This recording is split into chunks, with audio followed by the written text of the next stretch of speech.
محمد أبي هدو ود إلهي ودنتو ود إلهي هدو ودنتو عدا نرى عنه ونقرنينا أودل السومالي لان maaha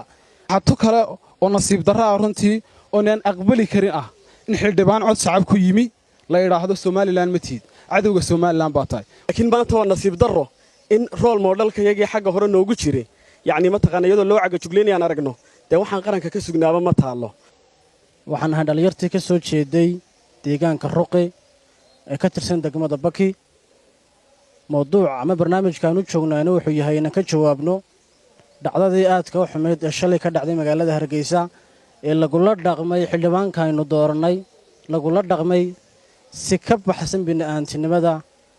waan cambaaraynana waan ka soo horjeednaa waa arrin aad iyo aad uga murugaysanahay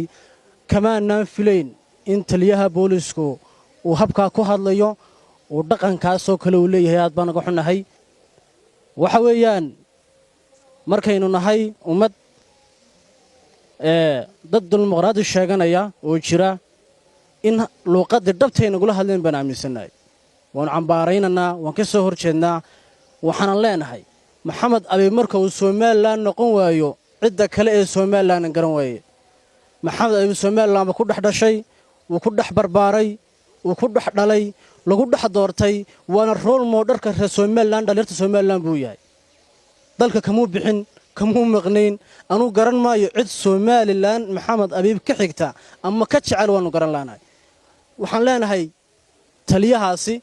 maxamed abiib haduu wad ilaahay haduu dhinto cid aanu raacana waan garanaynaa waxaad aragtaa dhalinyartii ka soo jeeday deegaanka Ruqi ee aqoon-yahanadii ee jaamacadaha dalka ku jirtay qaarkoodna ay qalin jabiyeen qaarkoodna ay hadda ku jiraan waxaan leenahay taliye kumanaan moodayn inaad luqadda ku hadlayso adigoo nooca u hadlayana inaad taliye haato waa laga qurux badan yahay adiga iyo madaxweynaha Soomaaliland babaaq baan idin diraya arrinkaasi waxaan u aaminay in reer awdal loola jeedo inaad leediin reer awdal Soomaaliland ma aha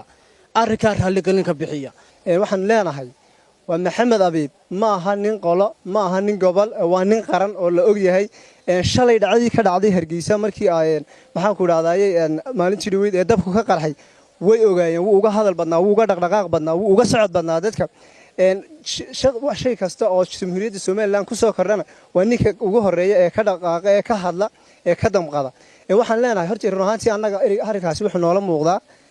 in maxaan ku raadayay aan loo jeedin xildhibaan maxamed abiib oo kaliya balse loola jeedo gobolkii Awdal haddaanu nahay dhalinyartii gobolka Awdal haddaanu nahay aqoon-yahanadii gobolka Awdal haddaan nahay waxgaradkii gobolka Awdal haddaan nahay dhammaan duqeyti iyo gobolka Awdal ka soo jeeda arrinka waan ka damqanay waxaanan maxaan ku raadayay taliyaha iyo madaxweynahaba waxaan ka codsanaynaa inay sida ugu dhaqsaha badan arrinka uga soo jawaabaan ay uga soo hadlaan raali gelin ka bixiyaan dhiriga waxa karka ka keenaa waa kuleylka leeyri maanta waxa dhalinyarta aad wada arkaysaan iyo intii la xalay ilaa shalay ilaa saaka ka falcelinaysay waxa karka ka keenay ee miidiyaha soo fadhiisiyay waa inay ka falceliyaan yani arrin damaqday qulubtayada iyo intii naga horeysayba arrintaas waxa weeye waa arrintii xildhibaan maxamed abiib lagu la kacay shalay kulli sadooda ogtihiin de taliyaha mid baan wala fahan dar yar haysan isleeyahayo ma taqaana isagu waxa weeyaan warqad buu ku joogaa magacaabis laakiin xildhibaan maxamed abiib shacab baa soo doortay cod buu ku soo baxay waxaan u sheegayaa taliyahana mid baan oran xildhibaan maxamed abiibna mid baan oran saxaafadana mid baan oran taliyaha waxaan leeyahay anigu xildhibaan maxamed abiib saan maanta codkayga ugu garab joogsado oo u taageero Ruqi baan uga imiday haddii ay sidaas ku sii socotana de Hargeysa aanu kuugu imanaynaa ta kale labaad waxaad ogaataa taliye anigu maxamed abiib kii ka yaraabaan ahay maxamed abiib kii ka yaraabaan ahay oo Ruqi ku dhashay midda kale madaxweynahana waxaan leeyahay awrba awrka hor socodkiisa leeyahay la yiri dadkii maanta positionka noo joogay ee matalayay yani ma taqaanaa dhalinyarnimo iyo xasaanad iyo xildhibaannimo position dawladda ugu jira ama qaranka Soomaaliland ku jiray de waxa ma taqaanaa tan haysata nagaga warwar daranba waxay tahay war dadkii idin ka horeeyay hadii sida loo caburinayo oo sidaas loo qabanayo oo sidaas loogu caga jugleynayo idinku maxaa qaranood sugtaan baan loo taala maanta dhalinyarahan aqoon maanta naga ma dhibna rag qalin jabiyalkan ku jira ma taqaanaa rag jaamacadaha ku jira sidaas ay tahay waxaan dugsanaynaa wada haweenaynay de calankaas oo ahaa oon maanta ku soo dhiiranaynay inaan mar unbal xukuumadda ka qayb qabalno on doorkii dhalinyarnimo iyo doorkii aqoonnimo aan kaga qayb qaadanno ayaan doonaynay laakiin maanta waa nasiib darro in role model-ka yagii xagga hore noogu jiray yacni mataqaana iyadoo loo cagajuglaynayaan aragno dee waxaan qaranka ka sugnaaba ma taallo runtii waxaa weeji arrin yaabkeeda leh murugadeeda leh yacnihii cidda somalilan noqonaysa isweydiin mudan halkuu dabagala leeyahay maxamed abiib maaha somalilan isaguna somalilan maahay ka dhigan tahay somalilan waa dad isku tegey wax isku darsaday qaran dhistay nabad ku heshiiyey horumar ku heshiiyey markay soomaali iswada qabsatay iswada tuuntay dabadeed gobolladii waqooyi ku heshiiyey nabadda iyo horumarka waa inagaa ku majiranayna 30 sano ka bacdi wax ku baranayna wax ku dooranayna si dimuqraadiya 5 madaxweyne isaga dambeeyeen waxaa nasiib darro runtii xukuumadda kulmiye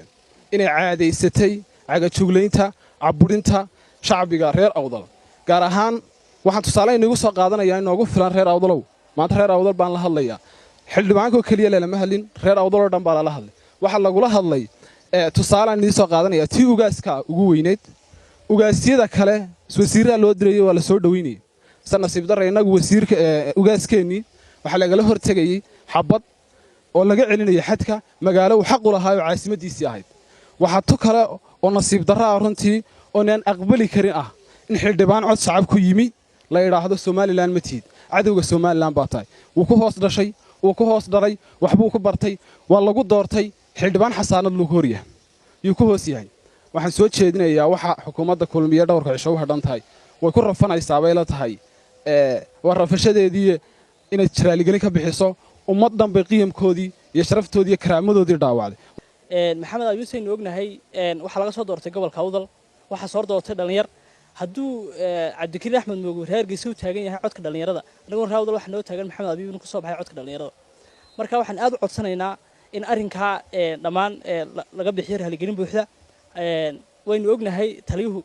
dee arrinkuu sameeyey maanaan mahadin gobol ahaan aadna waanu ka soo horjeednaa waxaanan aad uga cambaaraynaynaa arrinkaasi inuu yahay arrin aad u cadaalad darra oo lagula galay keliya xildhibaanka maahane lagu galay guud ahaan gobolka awdal waxaan ku hadlaynaa hadalkii shalay ka soo yeeray taliyaha ciidanka uu ku doorayay xildhibaan maxamed abiib ee uu ku yidhi ma tiid xildhibaan Somaliland waxa tahay cadawga Somaliland aad iyo aad baan uga damqanay arrinka